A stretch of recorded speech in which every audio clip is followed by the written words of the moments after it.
Fala pessoal, tudo bom com vocês? Vocês estão percebendo por que política e fé não se discute? Por causa disso, a contradição e sempre vai ter levante. Quero dizer para vocês que o canal Tom Placas Eletrônicas, nós subimos um vídeo lá hoje, e o Tom Refino de Metais, nós vamos subir um vídeo hoje falando um pouco mais sobre o ouro aí. Um vídeo meio grande, pessoal, para estar fornecendo algumas ideias para quem comprou o curso com a gente. Bom, pessoal, a respeito do que eu venho falando sobre aquilo que nós conhecemos até hoje como a verdade absoluta do livro sagrado, né, que nós conhecemos, a Bíblia Sagrada, é muito difícil de você mexer nesses pontos, porque primeiramente nós moramos num país cristão. Mesmo aqueles que não são cristãos de frequentar a igreja, frequentar algum lugar, alguma denominação, eles têm isso enraizado. Então, quando você mexe com isso, você abala a estrutura. Por mais que tem pessoas, como por exemplo, eu vi aí um rapaz que ele saiu dessa farsa que é, né, o cristianismo. Né? O cristianismo, ele é uma farsa. Eu não estou dizendo Cristo, tá bom, pessoal? Estou dizendo aqui o cristianismo, ok? Nós vamos falar disso aí daqui a pouco. O cristianismo, ele é uma farsa. Então, quando a pessoa ela descobre algo, ela sai de lá de dentro, que nem ela descobriu, aí ela viu os versículos que fala: Deus não habita em templos feitos por mãos humanas. Saiamos de dentro delas, pessoal, para não sermos participantes, né, na maracutaia e na falcatrua. Então, a Bíblia mesmo diz para a gente sair fora, né, mas era o sistema religioso da época judaico, tá bom, pessoal? Não é o sistema cristão, ok? Pessoal, até Jesus Cristo, quando ele estava na Terra, ele não chegou a ter a Bíblia Sagrada na mão, ele não chegou a ter, nem os apóstolos dele chegou a ter, na época deles, o Novo Testamento. O Novo Testamento foi uma coisa que no primeiro século foi sendo elaborado e feito através de relatos, tá? Não é uma coisa assim, certeza, bum, abaixou alguma coisa ali, o Espírito Santo tocou no cara, o cara sai escrevendo igual o Chico Xavier, né? Sai lá escrevendo igual o Chico Xavier lá. Então a gente tem esse mecanismo na mente que funcionou dessa forma, essas coisas.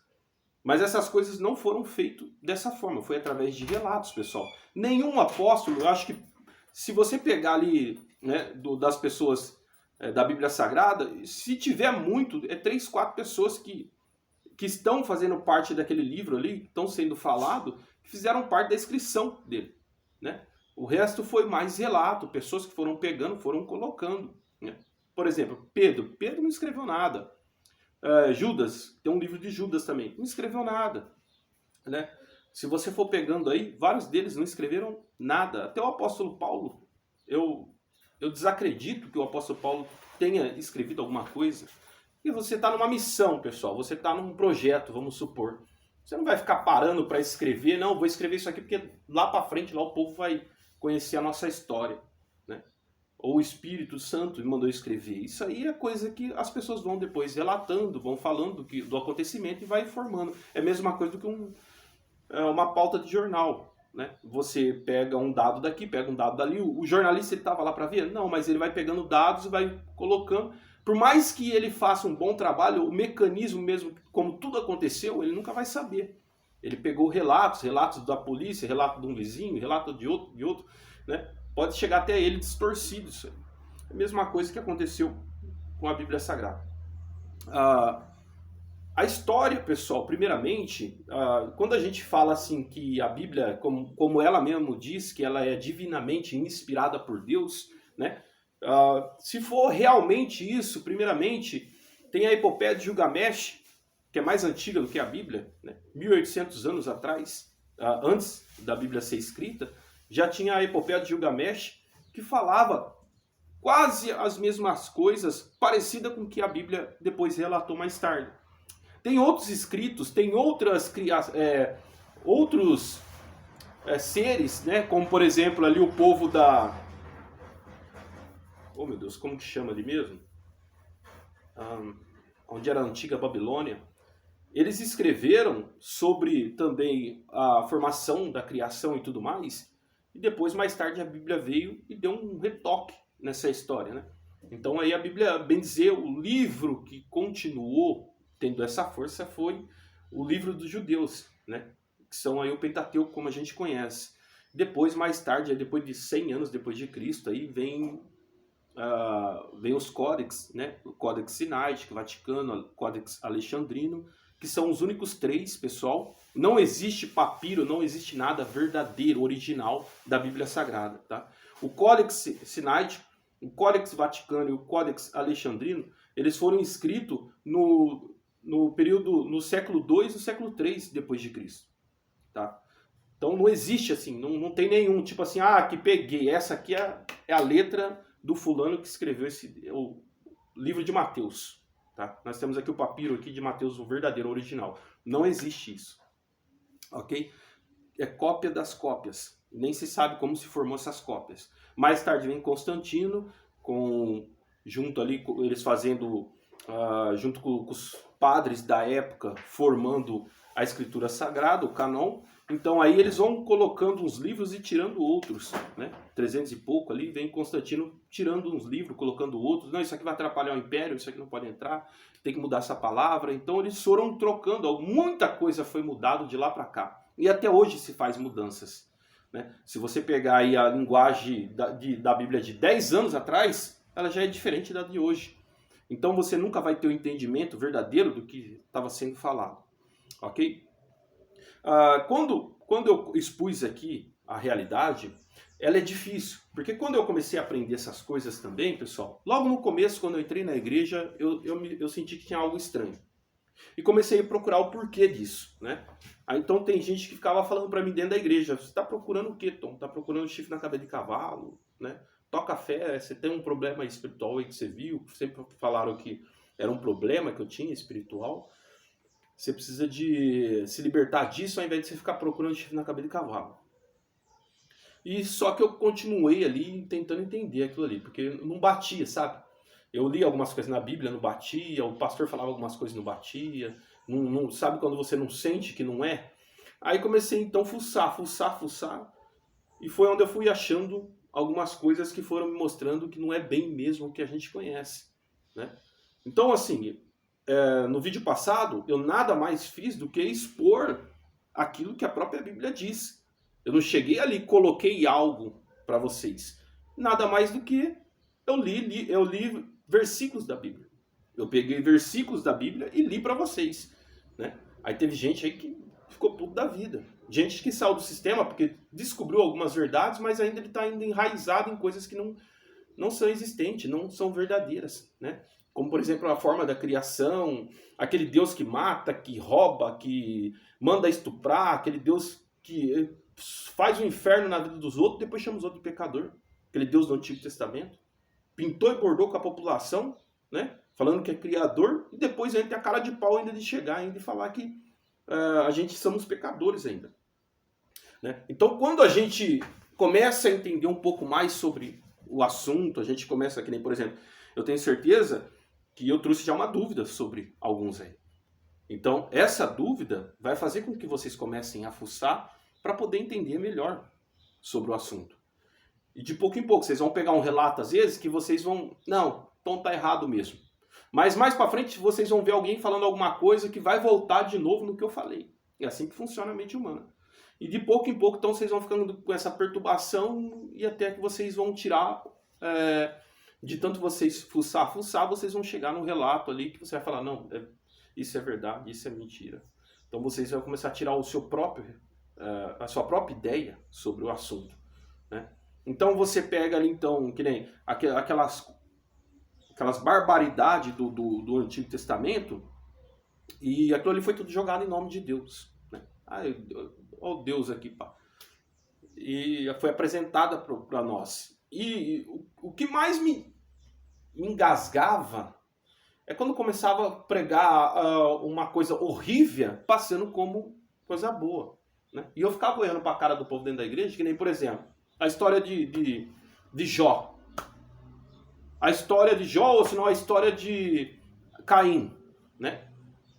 Deus foi e se agradou da oferta de Abel, mas a de Caim Deus rejeitou, irmão. Faça as coisas, não sei o que tem, porque o nosso Deus é um Deus maravilhoso, Deus de glória. E o povo, glória a Deus, glória a Deus. Aí eu olhava pra cara do povo e falava, tá de brincadeira que eles estão glorificando isso aí, mano. O Deus que rejeitou uma oferta de um homem que ele criou, e se agradou da do outro, tá tirando, tá zombando a cara dos dois, entendeu? Mesma coisa da história de Jó. Teve até uma pessoa que citou a história de Jó. A história de Jó, pessoal, aquilo ali é o próprio diabo relatando tudo isso aí, mandando fazer, pintar e bordar com a vida dos outros. Tira tudo. Por exemplo, tá? A gente tem que colocar na nossa pele. Você tem a sua família, você tem aí seus filhos, você tem sua casa, seu carro, suas coisinhas. Beleza, eu sou Deus, ok? Vamos pôr assim, para você se aprofundar na história de Jó. E eu pego um cara aí, que é chamado de diabo aí, um cara aí pra rua aí. Eu falo, eu sei o que você tá fazendo, eu tô rodeando por aí, dando uma volta aí. Você viu ali o fulano ali, que tem família, tem isso, tem aquilo? Sim, aquele ali gosta de mim. Ah, ele gosta porque você dá tudo pra ele, você ajuda ele, isso, aquilo, mas deixa eu arrancar tudo. Ah, pode ir lá, mata a família dele, mata as crianças dele, tira a casa dele, quebra tudo a casa dele, quebra o carro dele. Depois você pode voltar aqui pra ver se ele blasfemou, se ele falou alguma coisa de mim. Aí, quer dizer, o diabo vai lá, o fulaninho vai lá, né? Quebra, rebenta tudo, mata as crianças, mata a mulher, e depois ainda tem a cara de pau de falar que Deus restituiu tudo que ele tinha, que ele perdeu. Rapaz, se você perde tudo, se você perde sua mulher, se você perde seus filhos, se você perde o seu emprego, sua casa é derrubada, seu carro pega fogo, o demônio pintou e bordou na vida de Jó, né? Você perde tudo. Aí eu chego em você e falo, agora eu vou restituir sua vida, porque eu vi que você é fiel a mim. Aí eu vou ali e pego, ó, você vai casar com essa mulher agora, aí você vai ter filho com ela de novo. Vai ser a mesma coisa, pessoal? Você vai ficar traumatizado. Você vai falar, meu, não é a mesma coisa. Eu tinha meus filhos, eu tinha minha mulher, caramba, eu tinha minha vida. Você destruiu tudo, acabou com tudo, né?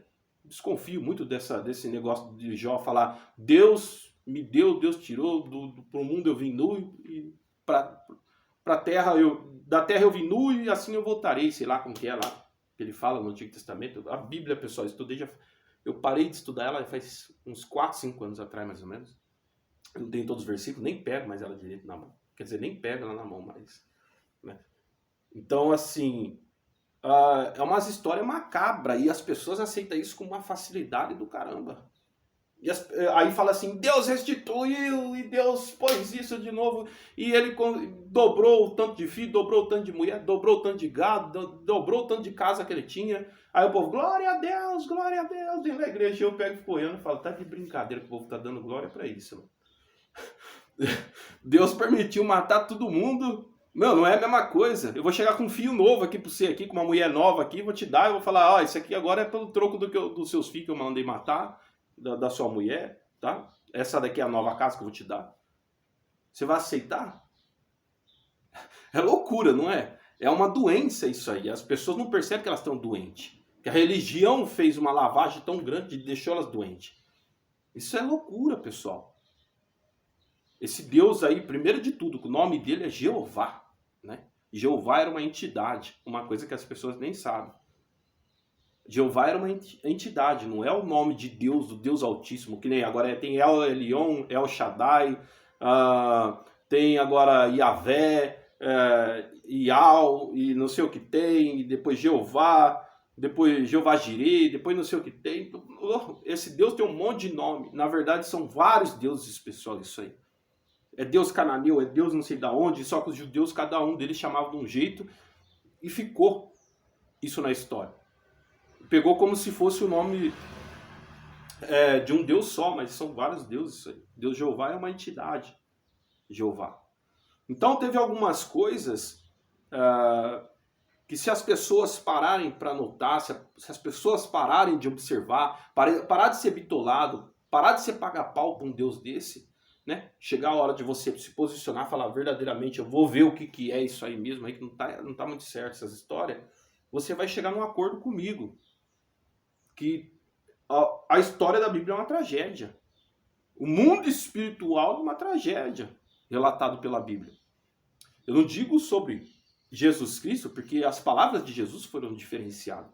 E nem tanto que ele meio que bateu sobre a tese, né, do Deus do Antigo Testamento, mostrando uma indiferença com aquele Deus do Antigo Testamento. Ele quebra sábado, ele curava as pessoas no sábado, ele fazia isso, ele fazia aquilo, né, até o ponto das pessoas chamar Jesus de demônio. Ah, o filho de Deus, você faz isso aí porque Beelzebub te dá esse poder para você fazer isso, para você curar os outros. Então, Jesus Cristo foi uma figura diferenciada, né? Nós temos o Flávio Joséfo que relata sobre Jesus Cristo, né? Aí vem aí alguns ateus depois aí, renomado, fala, mas Flávio Joséfo, essa história de Flávio Joséfo ali, né, que é o historiador da época, na verdade isso aí foi colocado dentro do relato dele ali, porque, dos contos dele ali, porque ele não falou nada disso, até a letra é meio diferente, não sei o que tem, eles começam a falar, mas, pessoal, a vinda de Cristo foi tão forte que ela separou, né, a idade do mundo. Ela fez separação de dias e horas e tudo mais. A partir dele começou do zero de novo contar o mundo. 1, 2, 3, 4, 5, 6. Hoje nós estamos em 2022. Né? Jesus ele fez essa separação. Dele para cá começa tudo uma nova vida. Um novo mundo. Começa do zero tudo de novo. Ele zerou a idade da terra naquela época. Então a vinda dele foi muito forte, porque marcou, todo mundo conheceu Jesus.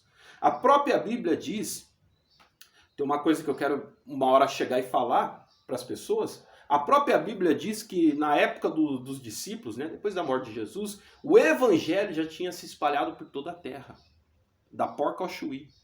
Né? Que nem os próprios cristãos ainda esperam a volta de Cristo, esperam o Apocalipse acontecer. Na verdade, todos esses acontecimentos que nós estamos tendo são ciclos da Terra, são ciclos, são coisas que vão acontecendo. Né? A gente acha que tem aí na história de cada 5 mil anos, a Terra passa por uma catástrofe grande que quase dizima a população, a humanidade inteira. Dá um fim. De 5 em 5 mil anos, parece que acontece isso aí, segundo um estudo que eu fiz. Agora sim, o Apocalipse que é passado na Bíblia, as coisas que falam da volta de Jesus Cristo, isso aconteceu na época de Cristo. As pessoas estão esperando ainda o Apocalipse acontecer. As pessoas ainda estão falando sobre o Apocalipse, que Cristo vai vir ainda, que vai acontecer, que isso, aquilo, tudo mais. O Apocalipse já aconteceu, pessoal. A partir de 64, quando chega o mete fogo em Roma, e ali então todo Jerusalém, Israel é dizimado, o povo ali, quem fugiu, fugiu, quem não fugiu, morreu.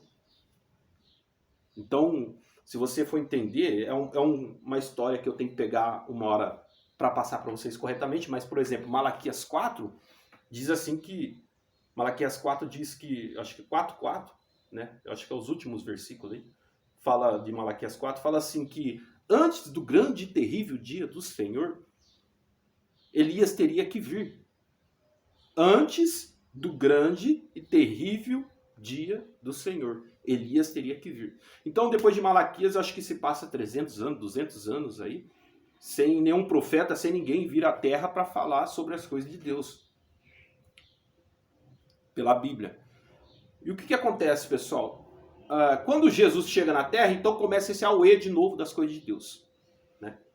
Começa de novo eles falar, trazer à tona a história perdida dos israelitas, né? Dos hebreus passados.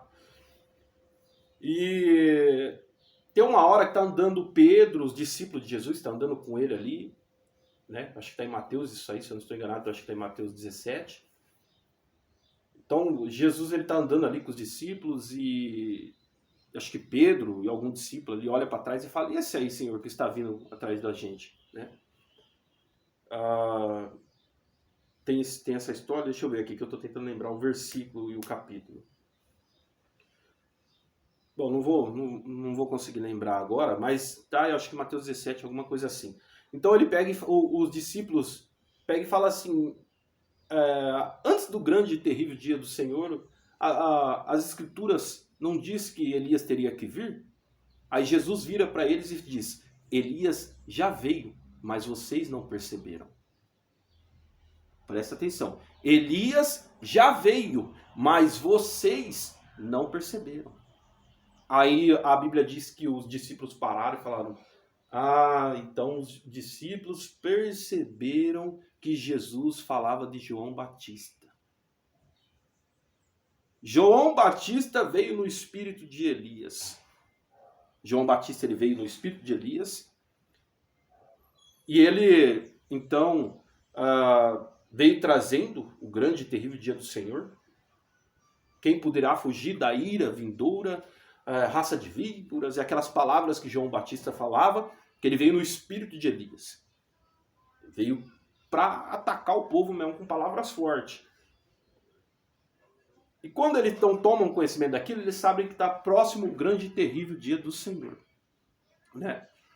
Então, em Mateus 24 mesmo, a Bíblia diz assim que Jesus saindo do templo ali, e eu acho que Mateus 24, os últimos versículos, né, porque Mateus 24 é muito grande, eu acho que é os penúltimos versículos, ele fala assim, então ele vai descrevendo o final dos tempos, porque os discípulos chegam nele ali na saída do templo, perguntam para ele, Senhor, como que vai ser essa volta sua e quando será o fim de todas as coisas? Presta atenção, porque que zerou o mundo a partir de Jesus Cristo? Por que nós começamos do número 1 de novo? Tudo aí. Então ele pega e vira ali para Jesus e fala, quando vai ser esse grande e terrível dia do Senhor? Quando vai ser essas coisas? Quando isso vai acontecer? Então eles falam assim, então Jesus vira para eles e fala, começa a descrever o final dos tempos, né? Acautelai-vos os falsos profetas, porque virão muitos falsos profetas em meu nome, é isso, aquilo, e parará, e ele vai falando, e ele diz, não passarás esta geração sem que tudo isso aconteça. Aí tem gente que fala, não, a geração é a nossa, pessoal. Peraí, mas quem estava lá com Jesus era você? Não, era o discípulo dele. Ele está falando com os discípulos dele. Lembra da carta que eu falei, né? Você acha uma carta escrita na esquina, você não vai pegar ela para você como se fosse escrita para você. Por quê? Porque aquilo ali foi escrito para alguém, você só achou só. É a mesma coisa que os crentes fazem com a Bíblia. Pega tudo e apresenta para a vida deles. Então, o que acontece? Ele diz, não passará esta geração sem que tudo isso aconteça. A geração de Jesus e dos discípulos que estavam ali. Ele chega também, quando ele é preso, ele é levado ali diante do sacerdote, tudo. Né? O sacerdote pergunta para ele, eu peço para que você me diga mesmo se tu és o filho do Deus Altíssimo, como você fala. Presta atenção. Eu quero que você me fala mesmo se você é o filho do Deus Altíssimo, aí como você anda falando. Que queria pegar ele numa blasfêmia, né? Aí ele fala, tu dizes, você está dizendo que eu sou o filho do Deus Altíssimo. Porém eu te digo que você me verá em breve. Presta atenção na palavra. Tu dizes, mas eu te digo, porém, que você quem que ele está falando? Sacerdote, né? Você me verá em breve, vindo do céu com grande poder e glória. Opa! Se a volta de Jesus Cristo nós estamos esperando ainda, o sacerdote tem que estar vivo. Porque a Bíblia, o próprio Jesus disse, você me verá vindo dos céus com grande poder e glória. Pode pegar aí o versículo. O sacerdote, então, a porra do sacerdote tem que estar vivo até hoje. Se Jesus ainda não voltou. Porque Jesus falou que ele ia ver ele vindo dos céus com poder e glória. Na volta dele. Então, tudo bem, vocês vão me matar, vocês vão fazer o que vai fazer comigo, beleza. Por causa da blasfêmia, isso aquilo que vocês falam que é blasfêmia. Só que eu digo, porém, que vocês vão ver eu vindo do céu com poder e glória. Ele diz para o sacerdote, você vai ver. Tipo que foi que nem uma ameaça, ele falou. Vocês podem fazer o que for, mas vocês vão ver depois. A Bíblia diz também que na época de Cristo, acho que depois que Cristo morreu, se eu não estou enganado, horas depois, mortos, pessoas que já tinham morrido, foram vistas andando dentro da cidade. Ou seja, pessoas que ressuscitaram. Aí estão esperando ainda a ressurreição dos mortos. A Bíblia diz também que Jesus está conversando ali com o povo ali e ele diz, em verdade vos digo que muitos dos que aqui estão não morrerão até a minha volta. Em verdade vos digo, pode procurar os versículos aí que vocês vão ver se eu estou falando baboseira aqui. Em verdade eu vos digo, presta atenção, que é o versículo que está falando, não sou eu. Tira o Elito agora, ó, só o versículo. Em verdade eu vos digo que muitos dos que estão aqui não verão a morte até que eu venha. Esse povo está por aí, então, comendo churrasco, para beira de praia, tomando água de coco, então está vivo até hoje esse povo. Porque o próprio Jesus falou que eles não iam viver até hoje, que eles iam viver até o momento da volta dele. Se os crentes estão esperando a vinda de Cristo, então esse povo tem que estar por aí. O sacerdote tem que estar por aí, o povo que ele falou que ia ficar até a vinda dele, a nova vinda dele, tem que estar por aí. Tá entendendo, pessoal? Isso é só para vocês ir pegando aí que Jesus já veio, faz tempo que vocês estão esperando Jesus vir e o Apocalipse acontecer. Agora vamos para Apocalipse. Vamos para Apocalipse.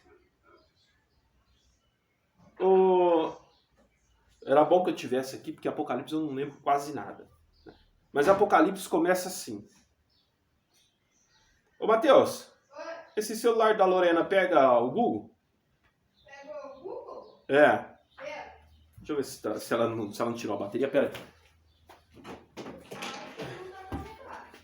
aí. Não tá carregado. Bom, mas começa... Como que começa Apocalipse? Eu acho que Apocalipse fala dessa forma umas 3 vezes. Apocalipse 1 começa assim, acho que está no versículo 6, por aí.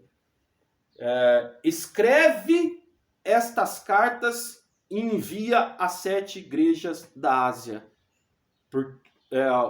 Assim diz o anjo da igreja, escreve essas cartas e envia às 7 igrejas da Ásia, porque não há mais tempo para nada. Porra, tinha que ter a Bíblia aqui, eu agora não vou lembrar como está o versículo. Ô Matheus, presta isso. Presta aí seu celular. Espera aí que eu vou pegar o celular, porque aí fica mais fácil para mim passar pelo celular. Depois tem também ali em Apocalipse 6, que nem o dragão, né? O dragão, o sol que se escureceu, a lua, tudo isso aí a gente tem um Lucas das placas. Peraí, deixa eu só procurar aqui. Apocalipse, o cara da placa tá ligando aí pra mim, pessoal.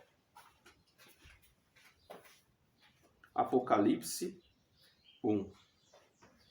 Só pra gente poder entender esse assunto aqui rapidinho, que faz muito tempo que eu nem leio isso aqui, eu nem sei como que tá mais.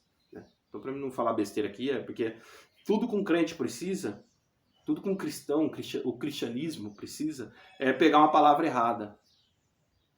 Revelação de Jesus Cristo. De quem? Jesus Cristo. Jesus Cristo já estava morto, ok? Só existia o discípulo João, que estava preso na ilha de Patmos, que é o que, segundo aí, escreveu essa carta. Então ele escreve ali algumas palavras para os romanos, ali o soldado romano não entendeu o que ele ia falar. Por isso que ele escreve tudo essas loucuras, para que na hora que então, ele desce ali na ilha de Patmos ali as cartas para levar para o povo dele, os romanos não olhassem e entendessem o que ele estava falando. Então ele fala, revelação de Jesus Cristo, a qual Deus lhe deu para mostrar aos seus servos as coisas que em breve irão de acontecer. Eu te pergunto, em breve é algo rápido ou é algo que vai demorar demais? Apocalipse 1 começa assim, escreve isso aí, Jesus Cristo, escreve essas coisas, porque essas coisas em breve há de acontecer. Como que é aqui para liberar o seu celular? Tô indo. Então ele fala, escreve essas coisas aqui, que em breve isso irá de acontecer.